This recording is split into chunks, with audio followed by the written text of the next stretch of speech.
How to Survive Hyperinflation with Ozone Therapy. If you've read the title, you may be thinking, hey, she wasn't lying when she called herself the crazy lady. Or maybe you're wondering whether I injected too much of that disinfectant the president was talking about. And there may be something to it. But well, what am I talking about? What does hyperinflation have to do with ozone therapy? Am I proposing to inject everyone who works at the Federal Reserve Bank with ozone? No, of course not. Although it may not be such a bad idea. But no, that's not what I mean. What I'm talking about is the fact that central banks all over the planet have been printing money like mad in the past months. And this, of course, carries an increased risk of inflation or even hyperinflation. Now, hyperinflation is when prices rise by more than 50% per month. But there have been incidences where prices rose by more than 50% per day. And when that happens, then money becomes essentially worthless. So whatever money you're earning, whatever salary you draw, you can't really buy any food with it because you end up needing a whole wheelbarrow full of cash in order to pay for just 1 pound of meat. So then the question becomes, well, how do you survive in such a situation? How do you survive a hyperinflation? And when you Google this, then you will find, among others, the following 3 answers. Number 1, gold, hard assets, and skills. So I can't help you with gold, but I can possibly help you with the hard assets and the skills. And by that, I of course mean an ozone generator and the ability to use it effectively.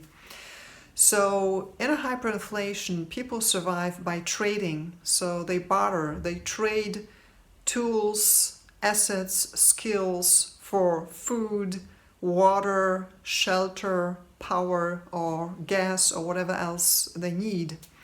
And of course, this is where having an ozone generator could be a very valuable asset, because people always have the need to treat something, to treat a condition, to treat a flu, a cold, some aches and pains.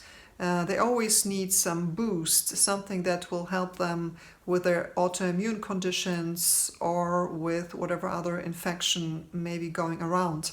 So having an ozone generator and offering ozone services, ozone treatments, could be a way of getting food and allowing you and your family to survive.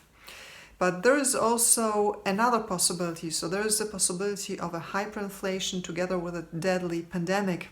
So this would be probably the worst case scenario. So let's say money becomes worthless, and at the same time a virus appears that is as infectious as the coronavirus, which means it spreads as fast, but it's much, much more lethal. So if something with a lethality rate of Ebola, for example, which killed 60 to 80% of all infected people, if something like this in combination with the infectiousness of coronavirus should occur, and at the same hyperinflation, then having an ozone generator and being able to use it in an effective or powerful way could become more valuable than gold.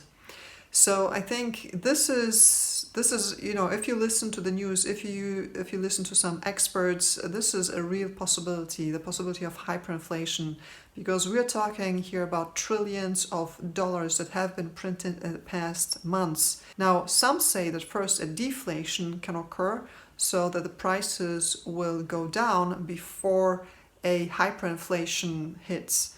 And so if you've been thinking about buying an ozone generator, but you're unsure, you're on the fence, then I think this is a good time. Now, I may be wrong, but if I turn out to be wrong, then I think the worst that could happen is that you just end up having an ozone generator.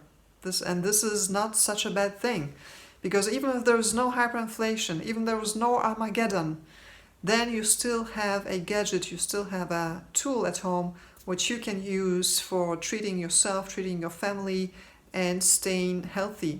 Now, if hyperinflation occurs, then this could become a very valuable asset. But should the combination occur between hyperinflation and a deadly pandemic, then you will really, really be grateful for having this ozone generator at home. Now, of course, we don't know what that future bug will be and if it happens at all, but should something come along, that there is a very good chance that ozone therapy will be effective.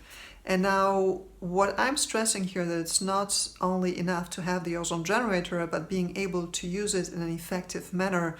And for this, I really want to stress the importance of not focusing on rectal insufflations. I do not think that rectal insufflations are powerful systemic treatment. And I know people hate me for this. That makes me really unpopular with many people. People just are in love with this idea of just, hey, you put some ozone up your bum and you don't need to go to your doctor. You can save hundreds, if not thousands of dollars. And I really see very, very little evidence for rectal insufflations being effective.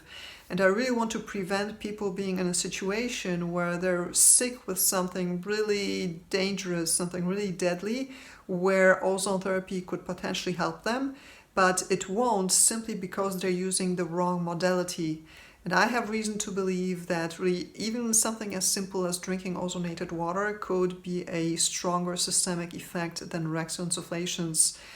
But even more than ozonated water, I think if you want to be prepared for the worst case, if you want to have the most powerful ozone tool at your disposal, that is to learn how to do ozone IVs. Now, if that scares you too much, if you don't want to do this, then the next best option is to do ozone saunas, ozone body bags, vaginal insufflations. If you're a woman, drink ozonated water, do breathing ozone through a bubble through olive oil. And in my opinion, rectal insufflations are at the absolute bottom of all those things.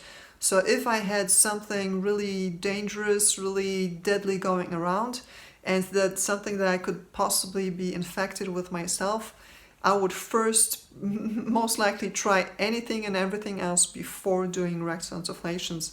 So this is what I mean, that you need to, not only do you need to have the ozone equipment, but you also need to know how to use it effectively. And I really would like to caution people from believing that it's rectal insufflations and focusing solely on this, and based on the belief that this is something, a powerful systemic treatment. I don't believe it is. Now, another thing is the oxygen source and, of course, the power supply. Because in order to be able to use an ozone generator, you need a power supply. And should a hyperinflation / pandemic, essentially Armageddon, should this occur, then it's possible that the power grid will go down. So if you don't have a power supply, then you of course cannot use an ozone generator.